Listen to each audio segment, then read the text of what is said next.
السلام علیکم ورحمۃ اللہ وبرکاتہ۔ الحمد للہ نحمده ونستعینه ونستغفره ونؤمن به ونتوکل علیہ ونعوذ باللہ من شرور انفسنا ومن سیئات اعمالنا من يهده الله فلا مضل له ومن يضلل فلا هادي له ونشهد أن لا إله إلا الله وحده لا شريك له ونشهد أن سيدنا ومولانا محمدا عبده ورسوله أما بعد فأعوذ بالله من الشيطان الرجيم بسم الله الرحمن الرحيم قال رب هب لي من الصالحين فبشرناه بغلام حليم فلما بلغ معه السعي قال يا بني إني أرى في المنام أني أذبحك فانظر ماذا ترى قال يا أبت افعل ما تؤمر ستجدني إن شاء الله من الصابرين صدق اللہ العظیم۔ میرے واجب الاحترام بزرگوں اور بھائی اور اسلام کے غیور فرزندوں اور عزیز نوجوان دوستوں، اللہ تبارک و تعالیٰ نے ہم سب کو اس دنیا کے اندر اس لیے پیدا کیا تاکہ ہم اپنے نفس اور خواہشات جان و مال کی قربانی دے کر اللہ کے حکموں پر چل کر ہم اللہ کو راضی کریں، اپنے رب کو راضی کریں۔ مقصد زندگی یہی ہے۔ جو بندہ مقصد کو سامنے رکھ کر زندگی گزارتا ہے وہی بندہ تمام تر پریشانیوں اور آسائشوں کو چھوڑ کر اللہ کی طرف بھاگتا رہتا ہے۔ اسے کوئی پریشانی متزلزل نہیں کر سکتی، اسے کوئی پریشانی مجبور نہیں کر سکتی اللہ کی نافرمانی پر۔ وہ کسی شیطان کے بہکاوے میں نہیں آ سکتا جس کا اندر سے ایمان پاورفل ہو، ایمان طاقتور ہو کہ مجھے اللہ سے ملاقات کرنی پڑے گی، مجھے اپنے رب سے ملنا ہے، مجھے پیدا کرنے والا خالق اور مالک نے یہ حکم دیا ہے کہ میں گناہوں سے بچوں اور نیک اعمال کروں۔ تو ایسا بندہ جس کے دل کے اندر یہ بات موجود ہو وہ کبھی بھی کسی بھی حال میں اللہ کی نافرمانی کی طرف نہیں جائے گا۔ یہ بات الگ ہے کبھی انسان کے نفس پر گمراہی اس قدر چھا جاتی ہے، خواہشات اس طرح چھا جاتی ہے کہ آدمی مجبور ہو جاتا ہے، گناہ کی طرف چلا جاتا ہے۔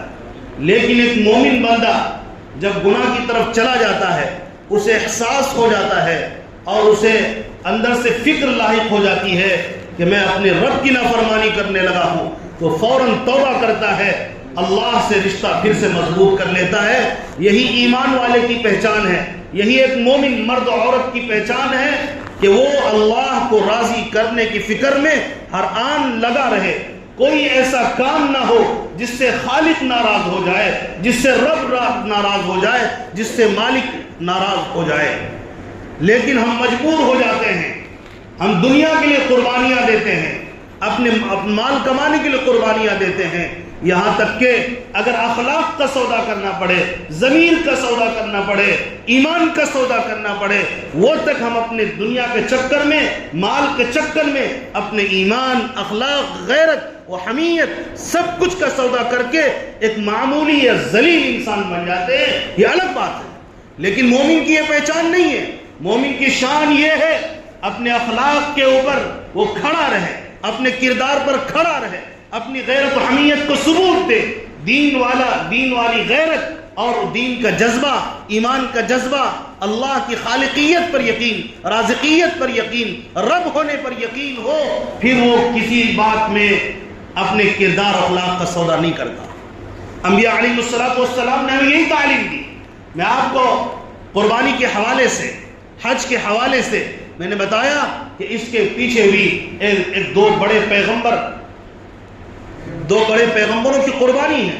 حضرت ابراہیم علیہ السلام کو اللہ تبارک و تعالیٰ نے جب جو حکم دیا اس کو کر گزرے، اور تمام تر آگے دیکھ رہے ہیں۔ اللہ کا حکم اتنا بڑا بڑا حکم ہے کہ آپ کو تمام لوگوں کے سامنے جو کافر ہیں، جو مشرک ہیں، اگرچہ تمہارے باپ ہیں، لیکن انہیں بھی تم حق کی دعوت دو گے اور باطل کو باطل کہو گے۔ حضرت ابراہیم علیہ السلام نے کہا اور ڈنکے کی چوٹ پر کہا، باپ ہو تو کیا ہوا، ماں ہو تو کیا ہوا، قوم ہو، پوری قوم اگرچہ نافرمانی پر اتر آئی تو مجھے انہیں آگ سے بچانا، آگ سے بچانے کی دعوت دینا، آگ سے بچنے کی دعوت دینا، اللہ سے قریب ہونے کی دعوت دینا، یہ میرا فریضہ ہے، کیونکہ اللہ کا حکم ہے۔ اس لیے وہ جب دعوت دینے لگے، قوم مخالفت پر اتر آئی تو پھر انہیں آگ میں ڈالنے کا فیصلہ کیا، لیکن یہ امتحان تھا اللہ کی طرف سے۔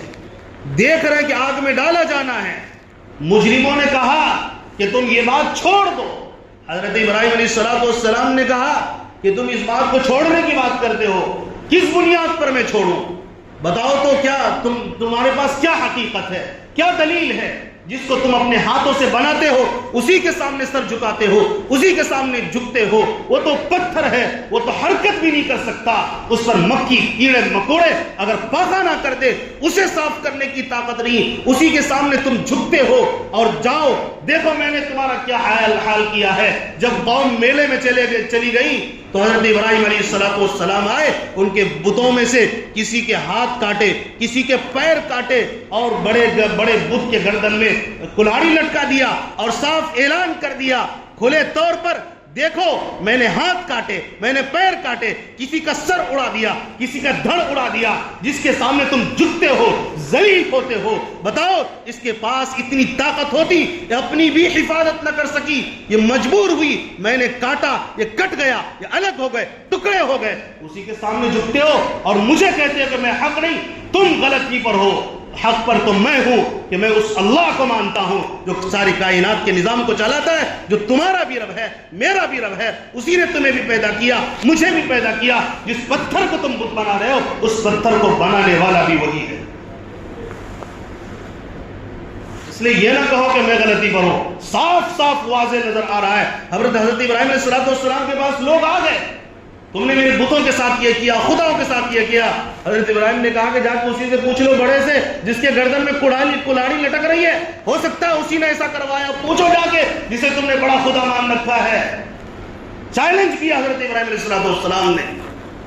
ظاہر ہے انہوں نے کہا کہ جا کے بات کرو، اگر تم بات کر سکتے ہو، اگر وہ کھا سکتا ہے کھلاؤ اور اس سے بات کرو۔ یہ کیسے بات کریں گے؟ نہیں کھا سکتا ہے، نہیں پی سکتا ہے، نہیں بات کر سکتا ہے، اسی کے سامنے سر ٹیک دیا۔ یہ کون سی عقل مندی کی بات ہے؟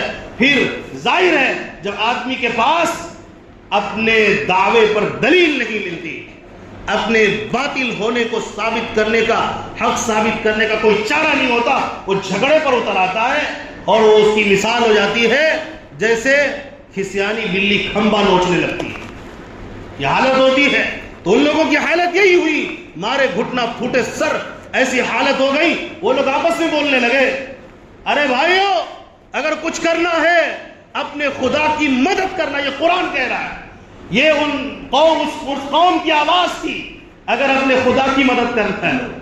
سوال یہ ہے، ابے بدھو عقل سے کام لو، خدا کی مدد کرو گے خدا تمہاری مدد کرے گا؟ ابھی بھی کہہ رہا تم اس کی مدد کرو گے، اسی کے سامنے جھکتے ہو، ابھی تو سوچو کہ یہ غلط ہے۔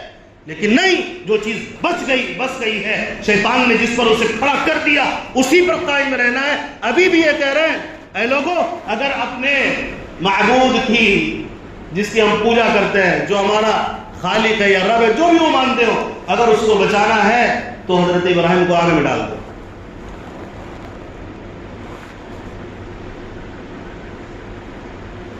اُفِّل لَكُمْ وَلِمَا تَعْبُدُونَ مِن دُونِ اللَّهِ۔ حضرت ابراہیم علیہ السلام نے کہا تم پر تف ہے یار، ایسے کو پوچھتے ہو جو نہ نفع دے سکتا ہے نہ نقصان کر سکتا ہے کسی کا، ایسے کو تم پوچھتے ہو۔ تو قوم نے کہا کہ انہیں آگ میں ڈال دو۔ اب وہی مثال ہو گئی تھی۔ اسی لیے جب بھی آپ بات کریں یاد رکھیں، جب بھی باطل سے بات کریں دلیل سے بات کریں، اور اسے دلیل پوچھیں۔ جس دعوے پر تم بات کرتے ہو اس پہ دلیل پیش کرو، دلیل دکھاؤ۔ سچ ہونے کے لیے ثبوت چاہیے، دلیل چاہیے، اور اگر وہ دلیل نہیں دیتا آپ سے جھگڑا کرتا ہے آپ سمجھ لو کہ یہ باطل ہے اور یہ ہار چکا ہے. اس کی ہار یہی ہو چکی ہے کیونکہ اس کے پاس دلیل نہیں ہے. بے دلیل تو کوئی کچھ بول دے گا, کوئی کچھ بھی بول دے گا, کوئی بھی دعویٰ کر لے گا. جس طرح غلام محمد قادیانی نالائق اور بدبخت نبوت کا دعویٰ کر دیا. وہ مجرم جو آخر میں وہ جا کے باتھ روم میں بیت الخلا میں مرا ہے. ایسے لوگ دعوی خداوندی دعوی نبوت کر رہے ہیں. تو آدمی تو ویسے کوئی کچھ کسی کو بول دے گا. اس طرح تھوڑی بات ہوتی ہے. اگر تمہارے بات میں اگر دم ہے تو دلیل پیش کرو. حضرت ابراہیم علیہ السلام نے زبان سے بھی اور فعل سے بھی اعلان جنگ کر کے بتایا اور بتا دیا اگر دلیل ہے تو پیش کرو. جاؤ پوچھو, کوئی جواب نہیں. آگ میں ڈالو تو کیا حضرت ابراہیم کو ڈرا دو گے, متزلزل کر دو گے, ہلا دو گے؟ اللہ کی قسم, جو سورج نکل رہا ہے ہو سکتا ہے وہ سورج کل کے دن وہ مغرب سے نکلے مشرق میں ڈوبے. پہاڑ اپنی جگہ سے کھنچ سکتی ہے, لیکن حضرت ابراہیم علیہ السلام اپنے دعوے پر دلیل پر قائم تھے. تم آگ میں جلاؤ گے تب بھی, تم سولی پر چڑھاؤ تب بھی ایک ہی اعلان ہے, خدا بس وہی ایک ہے, اکیلا ہے, وہ اکیلا سب کچھ کرتا ہے. تو تمہارا بھی رہے میرا بھی رہے. تم آگ میں ڈال کے کیا ثابت کرنا چاہتے ہو؟ میں دلیل سے پھر جاؤں گا. تم ڈرانا چاہتے ہو, تم ایمان کا سودا کرو گے تکلیف میں پڑ کر. میں ایمان کا سودا نہیں کر سکتا کیونکہ میں اپنے خالق اور اپنے مالک اپنے سچے خدا کو ماننے والا ہوں. اس لیے مسلمانوں کو یہ دعوت ہے, آئے پریشانی, کتنی بھی پریشانی آئے, جان جانے لگے تب بھی خدا کی وحدانیت کے ساتھ کوئی سمجھوتا نہیں, خدا کی توحید کے ساتھ کوئی سمجھوتا نہیں. حضرت ابراہیم علیہ السلام آگ میں ہونے کو تسلیم کیا لیکن ذرہ برابر پیچھے نہیں ہٹے. آگ میں گئے, اللہ تبارک و تعالیٰ کو یاد کیا, فرشتے آ گئے, اللہ کی اجازت سے لے کر خود آئے, بھیجا نہیں. اللہ سے اجازت نہیں ہے, اللہ ابراہیم کو آگ میں ڈالا جا رہا ہے, مجھے بتائیے. وہ آئے اور پوچھنے لگے, اے ابراہیم آپ کو آگ میں ڈالا جا رہا ہے؟ حضرت جبریل علیہ السلام آئے اور کہا کہ میں اپنی طاقت سے اس آگ کو بجھا دیتا ہوں. حضرت میکائیل علیہ السلام آئے اور انہوں نے کہا میں اس پر بارش کر دیتا ہوں. اور بھی فرشتے آئے, لیکن حضرت ابراہیم علیہ السلام نے کہا آپ کے اندر طاقت کس نے رکھی جلانے کی؟ انہوں نے کہا اللہ نے. تو بجھائے گا کون؟ اللہ بجھائے گا. مجھے آپ کے مدد کی کوئی ضرورت نہیں ہے, میں حق کے لیے لڑ رہا ہوں. اگر حق کے راستے میں کوئی رکاوٹ آتی ہے, اگر میں مجبور ہو رہا ہوں تو وہ اللہ ہی مدد کرے گا. آپ کو جلنے کی طاقت دینے والا بھی وہ رب ہے, لہٰذا مجھے تمہاری مدد کی ضرورت نہیں ہے. اللہ سب کچھ دیکھ رہا ہے, اللہ حاضر و ناظر ہے, اللہ سنتا بھی ہے, دیکھتا بھی ہے, تم سے زیادہ دیکھ رہا ہے, لہذا مجھے تمہاری مدد کی کوئی ضرورت نہیں ہے. اللہ تبارک و تعالیٰ نے حضرت ابراہیم علیہ السلام کا یہ جذبہ دیکھا. آگ میں جانے سے پہلے اللہ تبارک و تعالیٰ, جیسے وہ آگ میں پڑھنے والے تھے, اللہ تعالیٰ کا حکم ہوا یا نار کونی بردا وسلاما علی ابراہیم, اے آگ ٹھنڈی ہو جا. تاریخ گواہ ہے, مفسرین تفسیر بھی لکھتے ہیں, پیارے آقا کی حدیث گواہ ہے, آگ وہ آگ نہیں بلکہ اس وقت میں پوری دنیا کی آگ ٹھنڈی پڑ گئی. کیونکہ اللہ نے یہ نہیں کہا تھا کہ اے وہ آگ جو ابراہیم کو جلانے والی وہ ٹھنڈی ہو جا, بلکہ اللہ نے کہا آگ ٹھنڈی ہو جا. جہاں تک اللہ کی آواز پہنچی, ظاہر ہے اللہ کی آواز ہر اس آگ تک پہنچ گئی جو اس وقت میں دنیا میں جل رہی تھی. سارے آگ ٹھنڈے پڑ گئے اللہ کے حکم سے. تو یہ اللہ تبارک و تعالیٰ کی قدرت اور اشارے کی یہ کیفیت ہوتی ہے کہ اگر چیز میں بھی حرکت و سکون پیدا کر دے اور جلنے کے اسباب ختم ہو جاتے ہیں جب اللہ کا حکم ہوتا ہے. جو آگ جلانے والی تھی آج اپنے صفت کو کھو دیا. ابراہیم علیہ السلام وہاں رہتے ہیں, کوئی پریشانی نہیں, ٹھنڈی پڑ چکی ہے. بعض روایت کے مطابق 40 دن تک اسی آگ میں تھے, لیکن ہوا کچھ نہیں. کپڑے تک کو بھی دھواں تک نہیں لگ سکی, کپڑے تک کو. ابراہیم علیہ السلام صحیح سلام باہر نکلتے ہیں اور ان کی غیرت نے للکارا کہ یہ کیا ہو گیا, اور یہ قوم پوری کی پوری ذلیل ہو گئی. ابراہیم علیہ السلام کو دیکھ کر, اس کارنامے کو دیکھ کر, اس معجزے کو دیکھ کر, جن کو ایمان لانا تھا وہ ایمان میں داخل ہوئے اور جس کو مردود ہونا تھا وہ مردود ہو گئے. ابراہیم علیہ السلام نے پھر اللہ تعالیٰ سے بڑھاپے کی عمر میں بیٹا مانگا. میں نے کہا تھا کہ پھر تیسرا امتحان اللہ تعالیٰ نے لیا کہ بیٹا دیا مانگنے پر, تو پھر امتحان کا پرچہ بھی ڈال دیا کہ اس بچے کو آپ نے وہاں چھوڑنا ہے, جنگل میں چھوڑا. تو پھر میں نے آپ کو بتایا کہ جنگل میں وہاں رہتے ہوئے اللہ تبارک و تعالیٰ کے حکم کے مطابق حضرت حاجر علیہ السلام نے صبر کیا. پھر اللہ کا کرنا یہ ایسا ہوا کہ جو بے آب و گیا جگہ تھی, جہاں پر کوئی چیز نہیں تھی جو زندگی کا سامان پیدا کر سکے, اللہ تبارک و تعالیٰ نے آج اسے مکہ شہر بنا دیا. حضرت ابراہیم علیہ السلام کو ایک حکم اس وقت ہوا جب بیٹے نے چلنا شروع کیا. قرآن کہہ رہا فَلَمَّا بَلَغَ مَعَهُ السَّعْيَ، جب بیٹا دوڑنے کی عمر کو آیا، جب بیٹا دوڑنے لگا، چلنے پھرنے کو آیا، کہ ساتھ میں آنا جانا کرے. باپ کا ایک سہارا ہوتا ہے بیٹا، جو سہارا نہ بنے وہ مردود ہے، اس کی بات میں نہیں کر رہا ہوں. جو بیٹا سہارا بنتا ہے میں اس کی بات کر رہا ہوں. اکثر بیٹے الحمدللہ باپ کا سہارا ہوتے ہیں. باپ کو بیٹوں سے ایک امید ہوتی ہے.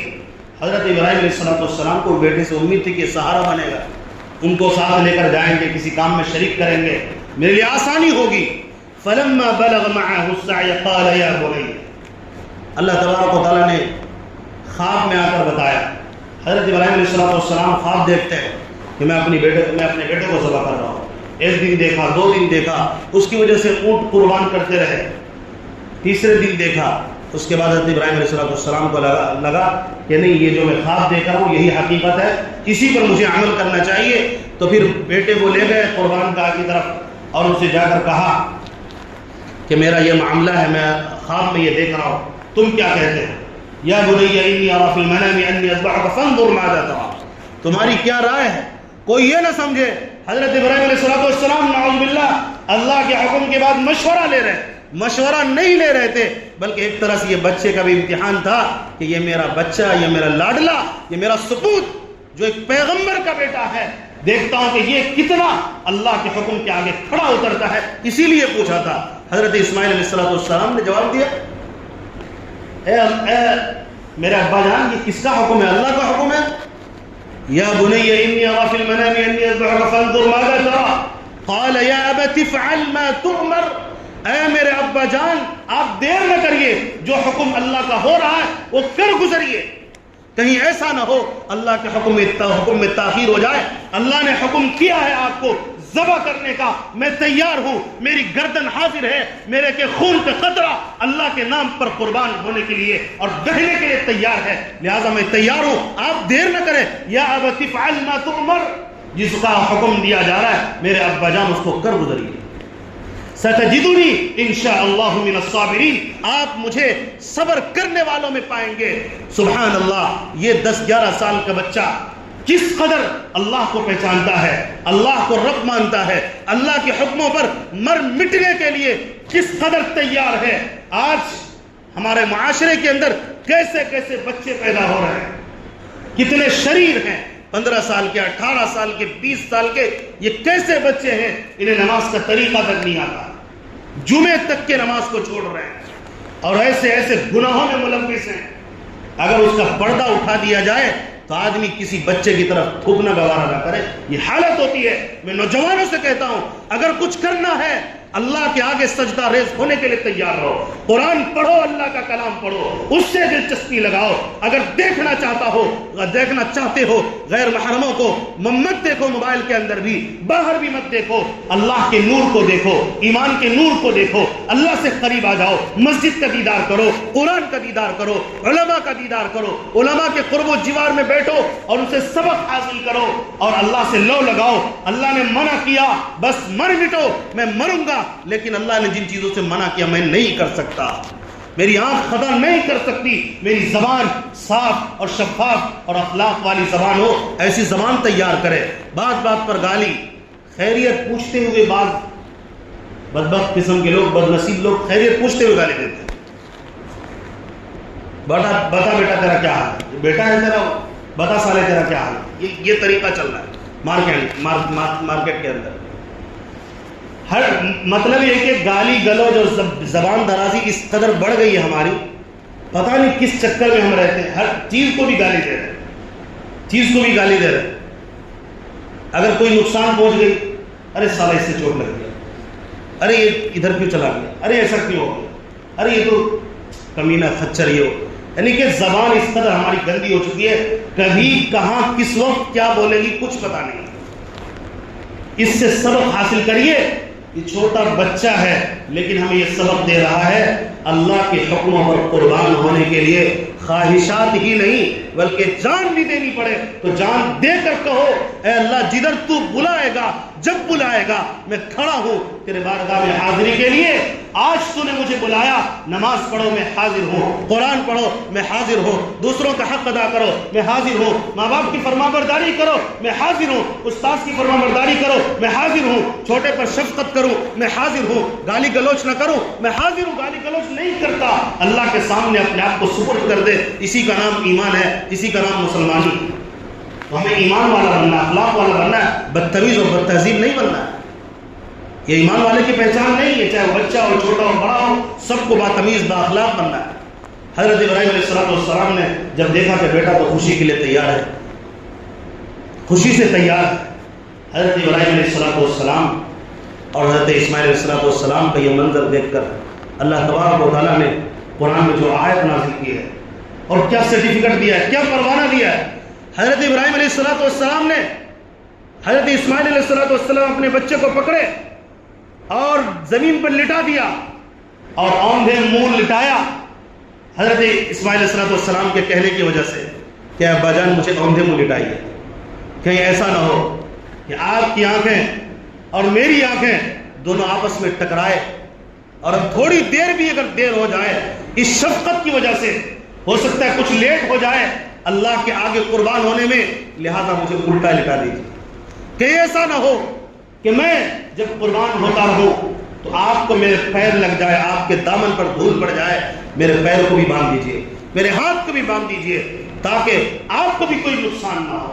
یہ منظر دیکھ کر آسمان کے فرشتے بھی رونے لگے ہوں گے، جن مخلوق کو اللہ نے آنکھ دیا وہ بھی یہ منظر دیکھ کر پسیج گیا ہوگا کہ ایک باپ بیٹا یہ کیا کرنے جا رہا ہے۔ اسی لیے شیطان نے دیکھ کر سوچا کہ یہ کیا کرنے جا رہے ہیں۔ جب یہ گھر سے نکل رہے تھے 3 جگہ پر شیطان نے ان کو روکا، وادی مینا کے اندر 3 جگہ پر شیطان نے روکا۔ یہ باپ بھی کوئی یہ کرتا ہے، پھر بیٹے کو کبھی بہکا رہا ہے، بیٹا تم باپ تمہارے ساتھ کیا کرنے والا تم کو پتا ہے۔ حضرت حاجرہ کو کبھی بہکا رہا ہے، حضرت ابراہیم علیہ السلام کو 3 جگہ پر بہکایا، حضرت ابراہیم علیہ السلام نے 3 جگہ پر کنکریاں ماری شیطان کو، وہاں نشان بنا دیا گیا کہ یہ وہ مقامات ہیں۔ حضرت ابراہیم علیہ السلام کب تشریف لائے، لیکن یہ ادا شیطانوں کو کنکریاں مارنا، بہکاوے میں نہیں آنا، اتنا پیارا اللہ تبارک و تعالیٰ کو لگا ہے۔ اللہ تعالیٰ نے نشان بنا دیا کہ سارے مسلمان جو آئندہ آئیں گے حج کے لیے، جو بھی آئے گا اللہ کے گھر کا دیدار کرنے جو بھی آئے گا، اسی وقت حج مکمل ہوگا جب ان تینوں نشانات پر وہ کنکریاں ماریں گے، حضرت ابراہیم کی سنت کو ادا کریں گے۔ اسی لیے جب شیطان بہکائے کنکریاں مارو، کنکریاں مارنے کا مطلب یہ نہیں کہ کنکر اٹھا کر مارنے لگو، یعنی دفع کرو، نعوذ باللہ پڑھو، اللہ سے پناہ مانگو، گناہوں سے بچنے کی فکر کرو کہ مجھے شیطان کدھر لے جا رہا ہے، مجھے کدھر جانا چاہیے۔ یہ منظر دیکھ کر جب فرشتے بھی تھرا گئے تھے، یہ کیا ہو رہا ہے، یہ منظر، باپ جو ہے نبی ہے اور اپنے بیٹے کو ذبح کر رہا ہے۔ اللہ تبارک و تعالیٰ کا حکم آیا فَلَمَّا أَسْلَمَ وَتَلَّهُ لِلْجَبِينِ، کہ جب وہ دونوں اللہ کے آگے جھک گئے، یہ قرآن گواہی دیتا ہے، اور انہوں نے پیشانی کو زمین پر ڈال دیا، وَنَادَيْنَاهُ أَن يَا إِبْرَاهِيمُ، ہم نے ابراہیم کو آواز دی، اے ابراہیم دیکھو تو آگے کیا ہے، وَنَادَيْنَاهُ أَن يَا إِبْرَاهِيمُ، اے ابراہیم دیکھو آگے کیا ہے، قد صدقت الرؤیا، تو نے خواب کو سچا کر دکھایا۔ حضرت ابراہیم علیہ السلام نے سر اٹھا کر دیکھا، حضرت جبرائیل علیہ السلام دمبا لے کر آئے تھے، اسی کو کہا یہ ذبح کرو، اس کے بدلے میں قد صدقت الرؤیا، تو نے خواب کو سچا کر دکھایا، حقیقت میں تبدیل کر دیا، میرے حکم پر کھڑے اترے ہو، میں صرف امتحان لینا چاہ رہا تھا، اگر یہ سلسلہ چلا آنے والی نسلوں کو بھی اپنے بیٹے قربان کرنے ہوں گے، لیکن چونکہ میں رب ہوں، ماؤں سے زیادہ پیار کرتا ہوں، میں تمہیں ذبح ہونے کے لیے اور اس طرح کے باپ بیٹا ذبح کرے اس لیے پیدا نہیں کیا، لہذا میرا تو ایک امتحان تھا، دیکھنا چاہتا تھا کہ باپ بیٹا میرے اس امتحان میں کس قدر کامیاب ہوتے ہیں۔ مکمل طور پر تم کامیاب ہو چکے ہو، اسی کو اللہ نے پہلے بارے بھی اعلان کیا، وَإِذِ ابْتَلَىٰ إِبْرَاهِيمَ رَبُّهُ بِكَلِمَاتٍ فَأَتَمَّهُنَّ، حضرت ابراہیم علیہ السلام کو چند کلمات کے ساتھ جب اس کے رب نے اپنایا وہ سارے میں کھڑے اترے. اسی لیے آزمائشیں آئیں گی, یہ آزمائش کی دنیا ہے. اسی لیے اللہ نے قرآن میں کہا لَتُبْلَوُنَّ فِي أَمْوَالِكُمْ وَأَنفُسِكُمْ وَلَتَسْمَعُنَّ مِنَ الَّذِينَ أُوتُوا الْكِتَابَ مِن قَبْلِكُمْ وَمِنَ الَّذِينَ أَشْرَكُوا أَذًى كَثِيرًا. تمہارے مال میں آزمایا جائے گا, تم کو جان میں آزمایا جائے گا, اور ضرور آزمائے جاؤ گے. یہ اللہ نے ایمان والوں کو پہلے بتا دیا, پھر گھبرانے کی کوئی ضرورت نہیں. اگر کوئی بد اخلاقی کرنے کے لیے بلائے اور اس میں آپ کو ایمان کا بھی سودا کرنا پڑ سکتا ہے, مال کی وجہ سے بھی آپ اسے تھوک دو, ایسی مال پر لعنت جو بد اخلاقی کر کے ملے, جو جھوٹ بول کر ملے, جو فراڈ کر کے ملے. اور ایسے جان کو زحمت میں ڈالنے کی کوئی ضرورت نہیں ہے جہاں پر ایمان کا سودا کرنا پڑے, جہاں جھوٹ اور فریب اور دھوکے بازی سے کام لینا پڑے. نہ جان ہماری سودا کر سکتی ہے, نہ ہم مال کا سودا کریں گے. ایسے ایمان والے کی اس وقت میں سخت ضرورت ہے جب باطل کی للکار ہے. اور اللہ تعالیٰ نے کہہ دیا ہے کفار و مشرکین کی طرف سے, تم ایسا نہیں کہ اچانک تم پر کوئی بات آ جائے گی, لیکن جب تم ایمان والے ہوئے, اپوزٹ جو ایمان والے نہیں ہیں وہ تمہیں اپنا دشمن سمجھیں گے, وہ کچھ بھی تمہارے ساتھ کریں گے, لیکن تمہیں کرنا کیا ہے, ان تصبروا وتتقوا فإن ذلك من عزم الامور. تمہیں صبر کرنا ہے, صرف اللہ سے ڈرنا ہے, حق کے لیے کھڑے ہو جانا ہے. اگر باطل آتا ہے حق کے ساتھ مقابلہ کرنا ہے, زیادتی نہیں کرنا ہے. جیسی ضرورت پڑے ویسے مقابلہ کرنے کی ضرورت ہے. آج بھی ہم سے قربانی مانگی جا رہی ہے اور ہمیں کہا جا رہا ہے آج باطل کھڑا ہے ہمارے مسجدوں پر حملہ کرنے کے لیے, مدرسوں پر حملہ کرنے کے لیے, قبرستان پر حملہ کرنے کے لیے, اور کیسی کیسی پلاننگ اور سازشیں ہو رہی ہے حکومت کی طرف سے. ہم کہہ دینا چاہتے ہیں وہ قانون اگر تم نے بنایا جو قرآن کے خلاف ہو, اسلام کے خلاف ہو, اور خاص طور پر ہندوستان کے آئین کے خلاف ہو, ہم اس کے لیے کھڑے ہو چکے ہیں. جان جائے گی لیکن یہ تمہارا ایپ یہ ریجیکٹ کریں گے اور کروا کر دم لیں گے. اس کے لیے جو قربانی دینی ہوگی اللہ کی راہ میں ہر قربانی دیں گے. مسجدیں ہیں, مدرسے ہیں اور رہیں گے, اس کو ذرہ برابر بھی آنچ نہیں آنے دیں گے. کوئی آدمی, کوئی ظالم اور جابر اگر اس کو غلط نگاہ سے دیکھے گا اس کی آنکھ کی روشنی تک چھین لیں گے. یہ کیا بات کرتے ہیں, ہندوستان کے مساجد اور مدارس پر اور حملہ کریں گے, جھوٹ بول کر, فراڈ کر کے, اور قبضے آنے کی سازشیں کریں گے, اور کہیں گے ہم خیر خواہی کر رہے ہیں. تم کب سے خیر خواہی کرنے لگے؟ موب لنچنگ اتنی ساری کیوں ہو رہی ہے؟ رام کے نام پر موب لنچنگ ہو رہی ہے. ایسے ظالموں مجرموں کے خلاف کوئی قانون لاؤ. تمہاری میڈیا کی بولتی بند ہو گئی ہے, ایسا لگتا ہے ان کو صاف سون گیا ہے. یہ کہاں مر گئے سارے تو تم نے خرید لیا ہے. ہر دن آئے دن کیسے کیسے درندگی کے واقعات پیش آئے. اگر تمہیں کچھ کرنا ہے تو یہ کرو, انسانیت کے خلاف جو مظالم ہو رہے ہیں, انسان کے لیے جو مظالم ہو رہے ہیں, اس مظالم کو ختم کرنے کے لیے کرو. تمہارے آنکھوں کے سامنے, تمہارے آنکھ میں اگر ذرا برابر بھی شرم کا اور غیرت کا, حمیت کا پانی ہے تو مسلمانوں کو جو مارا جا رہا ہے, اس طرح سے پریشان کیا جا رہا ہے, اس کے لیے قانون نکالو. یہ تم کیا, تم قبضانے کے لیے, زمین قبضانے کے لیے. اسی لیے ہم کہتے ہیں, کل بھی ہم اپنے ایمان و اسلام کے ساتھ تھے. جس طرح حضرت ابراہیم علیہ السلام نے قربانی دی, دمبے کو ذبح کیا اللہ کے حکم سے, ہم بھی آنے والے دنوں میں قربانی کرنے والے ہیں. اور اللہ تبارک و تعالیٰ کے حکم سے اخلاص کے ساتھ, پوری ایمانداری کے ساتھ اللہ کے حکم اور ہمیں قربانی کرنی ہے. اللہ تبارک و تعالیٰ ہم تمام کو آنے والے دنوں میں قربانی کی توفیق نصیب فرمائے. یہ بڑے اہم ایام ہے, ذی الحجہ کے جو ایام ہے 10 دن, اس میں روزہ رکھنا ثواب کا کام ہے. جو بندہ ایک روزہ رکھے گا 9 ذی الحجہ تک, 1 2 3 جتنے روزے, ایک روزے کا ثواب 1 سال تک اللہ تبارک و تعالیٰ روزہ رکھنے کا ثواب دیتا ہے. خاص طور پر 9ویں ذی الحجہ کا روزہ یہ بہت ہی اہمیت کا حامل ہے. اس بارے میں پیارے آقا صلی اللہ علیہ وسلم نے فرمایا 1 سال اگلے پچھلے گناہ کو اللہ معاف کرتا ہے اور اس کے کھاتے میں نیکیاں بھی لکھی جاتی ہیں. اس لیے روزہ رکھیں اور اس 10 دن کے اندر کوشش کریں کوئی برائی ہم سے سرزد نہ ہو بلکہ نیک کام ہو. اور اپنے آپ کے یہ واقعات سے یہ جو ہمیں سبق ملا ہے وہ یہ کہ ہم حال میں اللہ کے حکموں پر مر مٹنے کے لیے تیار ہیں. اللہ تبارک و تعالیٰ ہم تمام کو کہنے سننے زیادہ عمل کی توفیق نصیب فرمائے. آمین وآخر دعوانا الحمدللہ رب العالمین. رفیق صاحب کا انتقال ہو گیا, سیکرٹری صاحب بیٹی کا طبیعت. جیسا کہ آپ حضرات